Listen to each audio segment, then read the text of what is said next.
পুকুরের পাড়ে দুইটা লাউ গাছ লাগাইছিলাম, যেহেতু বর্ষাকাল পানি পানি দেওয়া লাগবে না, যত্ন করা লাগবে না। তো এখন দেখতে যাব যে লাউ গাছ দুইটা বাইসা আছে কিনা। তো পুকুর পাড়টাতে একটু ঘুরে দেখি। পুরো পুকুর পাড়টা একদম জঙ্গলায় ঘুরে আসছে। এই ঘাস পরিষ্কার করতে অনেক টাকা খরচ হবে, দেখি মেশিন দিয়ে এই ঘাস পরিষ্কার করা যায় কিনা। আপাতত একটু পুকুরের পাড়টা ঘুরে আসি। দেখেন কত সুন্দর ঝাউ গাছ হয়েছে, এখানে 7-8টা ঝাউ গাছ আছে। তো শুনতে পাচ্ছেন ট্রাক্টরের শব্দ, মানুষ জমিনের ট্রাক্টর নামিয়ে এখন আমন চাষ করার জন্য মাটিরও রেডি করতেছে। আর এখানে একটা পাইপ দেওয়া ছিল যাতে পানি পাস করতে পারে, পাইপটা দেখি আছে।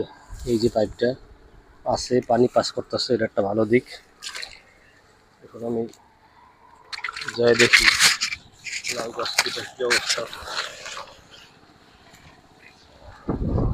কি হালে আছে লাউ গাছ, যেটা দেখার জন্য আসছি।